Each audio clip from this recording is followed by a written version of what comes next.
Okay, so it says Proverbs 21:21, whoever pursues righteousness and unfailing love will find life, righteousness, and honor.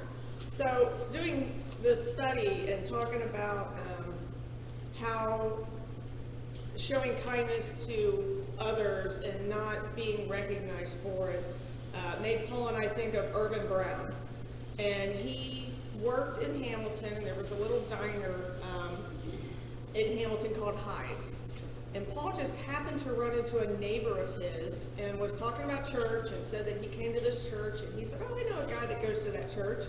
And mentioned Irvin and told us the story. Otherwise, we would never have known because Irvin never told the story. But Irvin would go into Hyde's for lunch multiple times a week and kept an open tap. If anyone came in there hungry and needed a meal, they were to give it to him and put it on his tab, and then at the end of the week or the month or whatever, he paid it. Nobody knew he did that, and we wouldn't even know, like I said, if Paul just happened to have that conversation with that guy.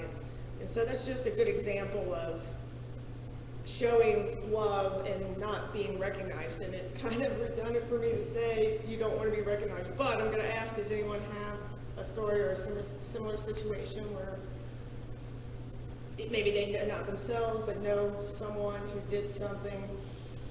You know, years ago, I was pregnant with my 8th child, but I didn't know I was pregnant, and I just wasn't feeling well. And my Sunday school class, every one of them on different days would bring a meal. Now, I had 7 other children, and my mother-in-law was with us, but they would bring, a casserole or something, to help. And that meant a lot, and that's something I never forgot. Oh, you never forgot that, yeah. And I know that another time I had been in the hospital, and it was Christmas. They made sure all the kids had Christmas. So, that's nice. It was just a church family. I've always had a church family. Yeah. And that's been a lot of years. And that's so huge because it meant so much to you. Obviously, you've Yes, remembered it it all did. this year. And it doesn't seem like it's this really grand gesture. They didn't pay your bills for 3 months or so, while you're laid up. But it meant more to you, possibly, than if someone had done that. I've always had good friends and always, had a church family. Because my friends that I went to grade school with are the same way. Yeah. We always, if somebody was in trouble, we always, help. That's nice. That is nice. Joyce, did you have one too? I've had a lot of people working in the drive-thru that will pay for the people behind them. And it's fun to see how long Oh, yeah. that goes on. And I've had a lady twice hand me $100 bill and said, just keep passing it on till it runs out. Nice. And that is just amazing. Then I had a lady at church that I used to go to. She would always make her granddaughters beautiful, beautiful dresses for Easter. And I mean, they were better than what they sell in the wedding stores and stuff Right. like that. And she made one for my daughter Jessica. And she goes, now don't you dare not let her wear it. And whatever, don't worry if she tears it up, I will fix it. And I was afraid to let her to wear it even outside the church and whatnot because I was so afraid. Jessica wore it, Teresa wore it. Teresa, I think that was the dress Teresa wore in my nephew's wedding. Wow. Because we took down a couple dresses, and he said, that's the one that he wanted her to wear. And it was just, I was poor. Oh, that's nice. That is very nice. That's very touching. Good. I'll share real quick, Paul, during his sledding accident, it's amazing. It's really easy to get discouraged with people and things that go on and how they act. And so I'm always very, very grateful when it's shown to me that there are still good people in this world. So by the time I saw Paul go over the hill, but then you can't see the ground. You can just see like from waist up. He wasn't getting up, and obviously people started gathering. So by the time I had got down there, I ran down the hill, and there was a nurse, a lady, a gentleman who was a nurse practitioner, and his wife who was also a nurse, and a retired Navy SEAL medic right there. Like, he had his own personal, care team just waiting for it. God just put these people in this place. I mean, and that's just, I think that's amazing to me because they were there. So anyway, they checked him out. The medic got him up, and then the gentleman that was the nurse practitioner is actually who helped me carry him up the hill, and he was there with his wife, and they had a toddler. They were carrying her. She could walk, but she wasn't very big. And I said, I'm so grateful that you're helping me. And he said, well, let me tell you, last week we were on vacation or out of town, and their daughter, and they were like, I don't know, at the beach, but somewhere where there just wasn't a lot of people around, and their daughter had a seizure, and she had never had any history of anything before. And he said there were strangers that came and helped us and were there when we needed it. So I'm grateful to be able to return that, because we had people just in the right place when we needed them. So, did you have something for you, Candace? I'll move on. Did you say no? I won't pressure you. We move on.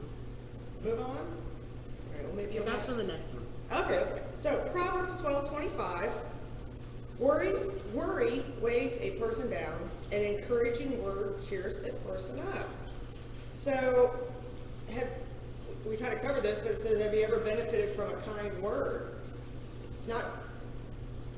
I guess not a gift or not a gesture of helping, but just a kind word. And then how do you encourage people with kind words? And when was the last time you used a kind word to encourage someone else? I know that being in customer service and being management and everything, I would always tell everyone that's very important. I said I'm more focused on what you have to say and how you interact with people, because you could really change someone's life. You could have, and we did. We had a guy when I worked up here at Family Dollar that would come in all the time. We knew that he was, going through some things, take care of his mother and losing her and everything. Well, he came in one day, and myself and one of my employees said some kind things to him and everything. He broke down and started crying, and he said, had I not heard that and had somebody to talk to, and then he told us he had planned to go home and take his life. So it just, you never know what someone's going through, and you can say things that can either devastate someone, like if she would have been rude to him, and you never know. So it makes a big difference. You don't. You never know what people are going through. And kind words can really make a difference in someone's mind and their soul. And, that could have gone one way or the other. And she didn't know, but she chose kindness. Anyone else? Kind words that they've helped, or someone has helped them, or they know of someone else helping someone? All right, well, we'll move on. We'll have time at the end to fill in some blanks here. Proverbs 20, verse 6. Candace, will you read that one? Most men will proclaim everyone his own goodness, but a faithful man who can find. So mine word, you got that? Yeah. My word's a little different. Many will say they are loyal friends, but who can find one who is truly reliable? So I'd rather have one really reliable one than 50 friends. So, they say, oh, you're not, you need to have more friends. And no, I don't think that's true. I think a few good friends that you can count on, is more important than the number of friends that you have. So,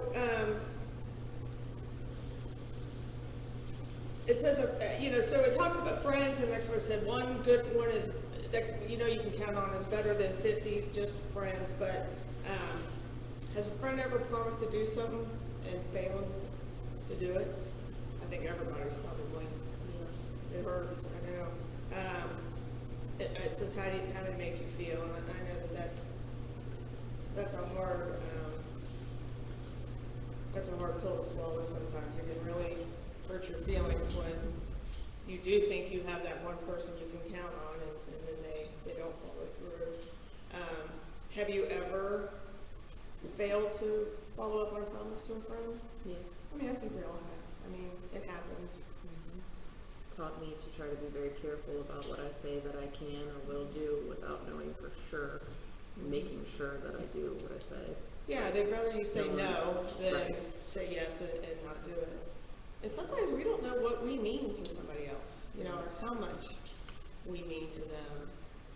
And so it's hard to know, and you have to be very careful, because saying no is much easier than saying yes and then counting on you and not doing it. Is it difficult to find a faithful friend, you think? Yes. Yes, yeah, I agree. I agree. If you really let someone in, it's hard. So Proverbs 14:31, and this kind of jumps around between friendship and helping the poor. At 14:31, say, those who oppress the poor insult their maker, with a capital M. But helping the poor honors him. So Jesus,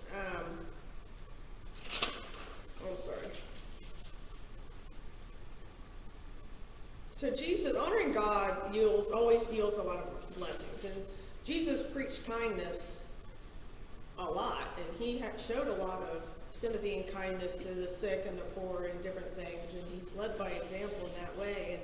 And it's obvious a very important part of walking in the footsteps, following Jesus, and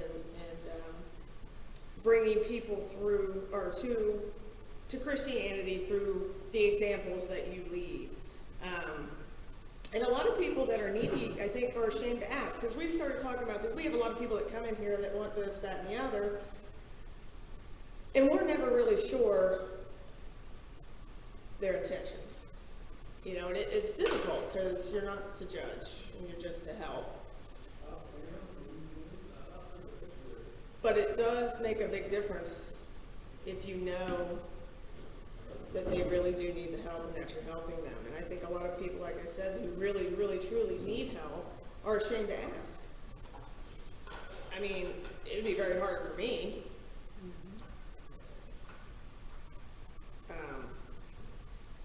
Has anyone in here ever had, I've had to ask for help. And it's hard, it's very hard, whether it's admitting a weakness that you can't do something, and there's a lot of shame with that, or if it's a monetary obligation that you can't meet. Has anyone ever had to ask for help that really didn't involve money, but more of support and encouragement? I can't do this without you.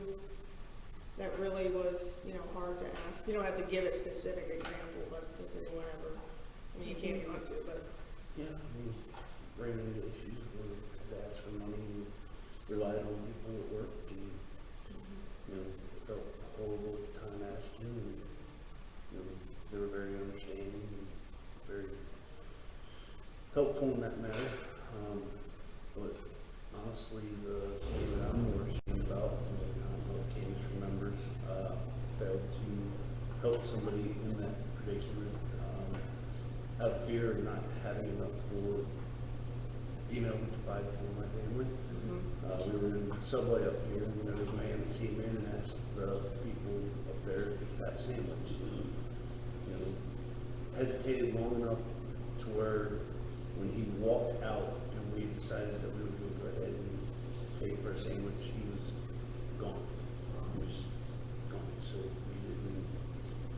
I didn't pull that trigger fast enough, and I've always looked back at that, and I've always felt horrible about that. So recognizing those situations in the moment is really. Yeah, it's hard to know, like you said, it's hard to know when to pull that trigger. Should I or shouldn't I? You're trying to assess, is it, legitimate need, or is it just someone just wanting a handout? You know, we have people that sit on the highway up here every day off 75, you know, and I've given money to them, and then they became kind of aggressive with one guy. I was on my phone, and I had a phone case, and it had money sticking out, and I was on the phone, and I wrote down the one, I said, I don't have anything for you. And he went, what are you talking about? There's money right there. I see it in your wallet. And I thought, okay, that's it. You know, I'm not going to give you anything else. You know, he's out there.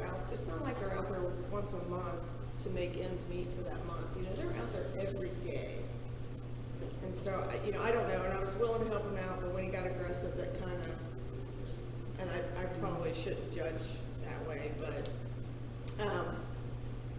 so we have another story. Paul's dad helped out the guy that lives across the street from him multiple times. He's a little older than we are. He's probably like mid-60s, late 60s, and his dad had helped him out a lot.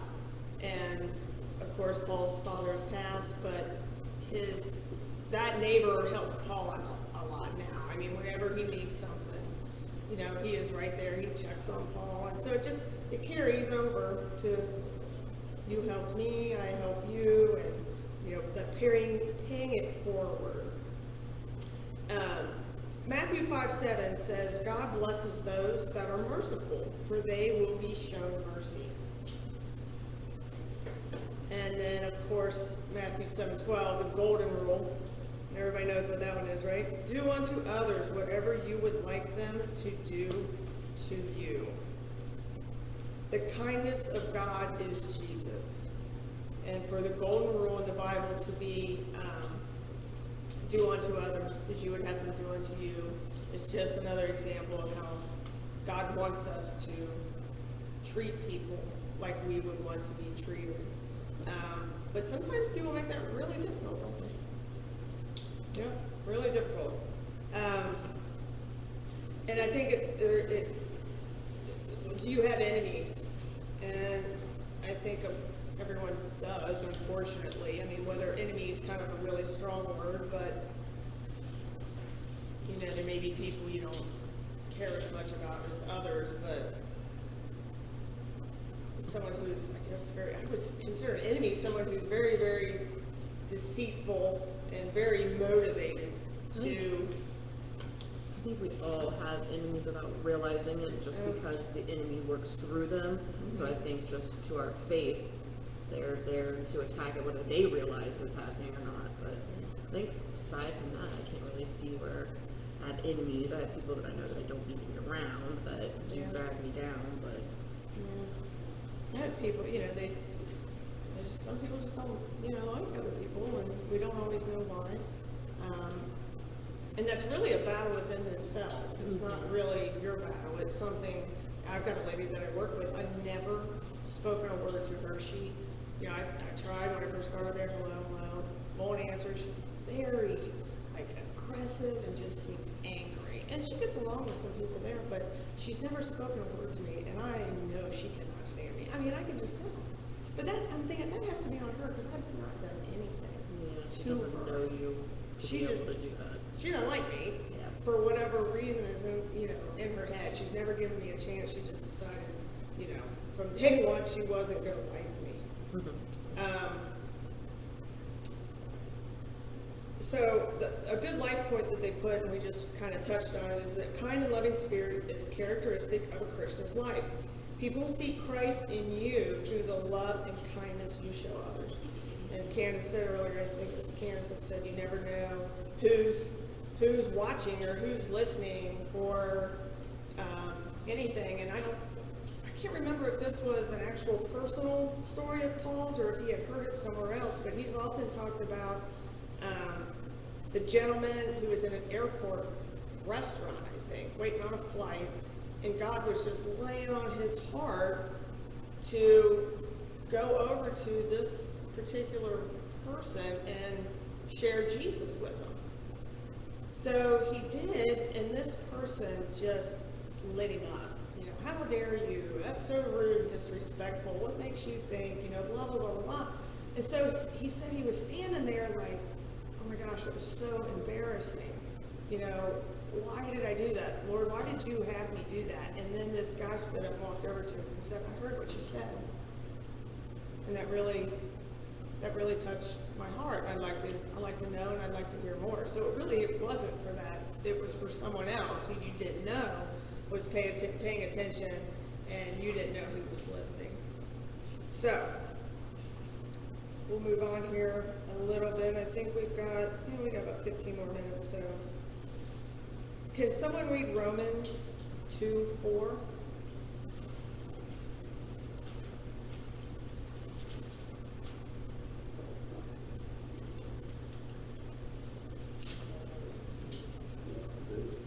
Got it? Romans 2:4, correct? Yes. Or do you despise the riches of his goodness, forbearance, and long suffering, not knowing that the goodness of God leads you to repentance? Again, just a little bit of a different wording. Mine says, don't you see how wonderfully kind, tolerant, and patient God is with you? Does this mean nothing to you? Can't you see that his kindness is intended to turn you from your sin? So if you ever you've been really horrible to someone, and then they were really nice to you, and that made you, how'd that make you feel? What do you think? Small, right. Or has someone ever been really horrible to you, but you were kind to them, and it made a difference? Very often. Very often. That's a little passive aggressive though. Well, we've discussed this, that you labeled me as that, so you should have known I had an answer for that. I know. I was waiting. I have So- found that really does come in handy sometimes though, because whether I'm being passive aggressive or whatever the case may be, the other person is not getting that reaction that they thought, and sometimes it can really change their thought process and make them think differently when they were wanting and expecting that explosion or that to come back at them, and it's caused them to react to other people differently. So Yeah, it's really changed. If I've lashed out at somebody and they turn around and, was kind to me, then it does really make you feel small. And humbling. it is very humbling. In Proverbs 24:17 and 18, the Bible says, don't rejoice when your enemies fall. Don't be happy when they stumble, which is also kind of hard to do, right? For the Lord will be displeased with you and will turn his anger away from them. So Proverbs is the book of wisdom, and, kindness and wisdom, it all links to how we treat others and how we're supposed to treat others. Proverbs 25, verse 21 and 22 says, if your enemies are hungry, give them food to eat. If they are thirsty, give them water to drink. You will heap burning coals of shame on their heads, and the Lord will reward you. So we are to be kind and pray and even bless our enemies and the people who make it very hard to be nice to them and to tolerate them.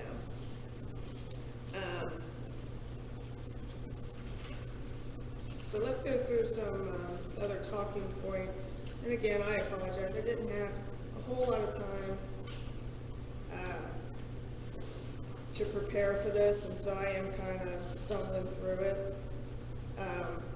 But some of the other questions they have that makes you really think. Is it easier to love some people more than others? Yes. Definitely, right? Excuse me. And at what point do you quit trying to love someone else? You don't. You don't? No, because there's boundaries that you set, and there are certain things that you don't allow them to do to you, but you should love them no matter what. And I remind myself of that all the time, because I've been humbled several times before by the way that I've reacted towards people, because God doesn't do that to us. He doesn't say, okay, this is the point in time where I'm done, and I don't need to love you anymore because you're just not getting it. So we're not supposed to do that to other people, as hard as it is. Very hard. And I feel myself getting condemned sometimes. It's just like he starts talking to me like, you know you're not supposed to be doing that. You know it's not how you handle things. So So you agree it's okay to say, I love you, but from a distance, you know? yeah, Stay over sometimes there. you have to, especially if it's affecting your faith and, you know, there's all kinds of different things. So, and I think, yeah, that's okay. And you pray for them and, you know, you let God do his work with them and whatever God leads you to do as far as they're concerned. I think that's what you do. But aside from that, sometimes you do have to walk away some and do it from afar. So at least this next one says, can people ever reach the point where they don't deserve our love? No, You don't think? no. I mean, they don't deserve it, we still give it, Okay. but they don't deserve it, is what I'm thinking that means. Yeah, still. I know it feels that way and it's hard to not see it that way. I mean, I But- probably don't deserve the love of Jesus. I mean, We don't. right. So, yeah. It's hard though. Yeah. It's hard. You know, it's hard, right? How do you love people that are unlovable? Pray for them more than anything, first and foremost. And yeah, just pray and ask God what it is that you can do for them and what your purpose is in their life. Because if they're in your life, whether it be for a moment or 20 years, there's a reason that they're there. So that's what I personally do. I mean, I don't really know. I just do what I do. How do you love people that are unlovable? And do you think they know that you love them? I mean, are they even able to see? Because for some reason they have a wall up, whether it's anger or it's bitter or it has nothing to do with you. But is there a way that even you can, so they know that that you love them, even though they're really not willing to accept it? You know, is there a way that, you know, that you could, I guess all you can do is pray for them and then just tell them, I love you, and if you need anything, I'm here. And it's hard to do, but I think the fact that you don't walk away from them over time, they will realize that you do love them. yeah, because you never know, years down the road, you may be that person who is there for them and really is able to help them when no one else can. So how does loving others honor God? God is love. I'm sorry. God is love. God is love. Loving others, how does it honor God? Showing an example of Jesus.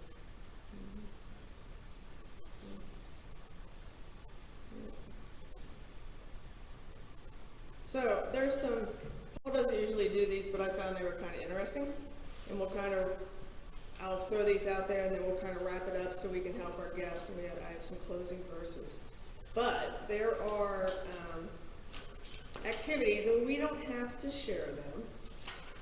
But if you would want to just make a note and do them yourself, I thought they were kind of interesting.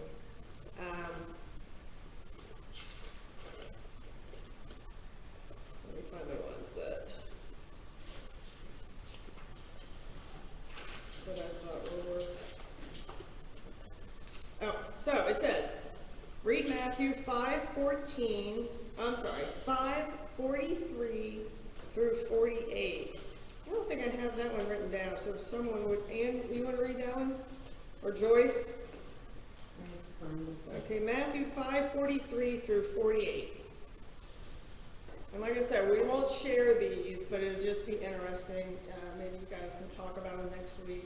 I'm not sure. I think PJ's going to teach next week. I'm not sure if he'll do his own thing or if he'll follow through with this.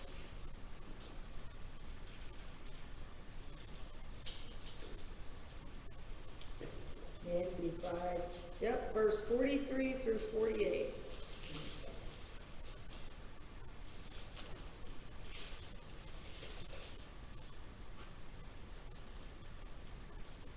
is this for next week or is too. Well, this is kind of like a little activity it has in here, and Paul doesn't usually do these activities, but I thought it was kind of neat, and if you guys wanted to do it on your own, it's not something that you're gonna want to word for word read out loud in a group, I don't think, if you do it, so.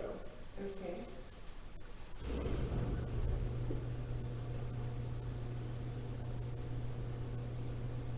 Can you read 5:43 through 48 out loud? Yeah. Thank you. Give to him that asketh thee, and from him that would borrow of thee, turn not thou away. Ye have heard that it hath been said, Thou shalt love thy neighbor and hate thine enemy. But I say unto you, love your enemies, bless them that curse you, do good to them that hate you, and pray for them which have despitefully used you and persecute you, that ye may be the children of your Father which is in heaven. For he maketh his sun to rise on the evil and on the good, and sendeth rain on the just and on the unjust. For if you love them which love you, that what reward have ye? Do not even the publicans the same? And if ye salute your brethren only, what do you more than others? Do not even the publicans so? Be ye therefore perfect, even as your Father which is in heaven is perfect. And that was from the King James. Thank you. So, next week it says, make a list of your easy to love friends. Write down 1 or 2 reasons you love each of those people on your list. Also make a list of your difficult to love people in your life, and beside their names, write down 1 or 2 reasons why you have a difficult time showing them love and kindness. And then spend time praying this week for your entire list, the people you love as well as those who are having trouble loving. Let God speak to your heart. Then it says, if you have a time, spend some time with a friend this week. Tell him or her the things that you appreciate about them. Don't just focus on the fun things that you do together. Take the time to let them know why you appreciate them. When you let people know you think about them and are concerned about them, you strengthen the bridge of friendship. So, if we want people to know God, it will come through our kindness. I mean, it says that multiple times in the Bible. And so another message of living like Christ is being kind. So we will wrap it up there unless anyone has anything they want to put in or add or say. I hope it wasn't too painful. You did well. Thank you. I apologize. It wasn't very smooth or organized, but it's my first time.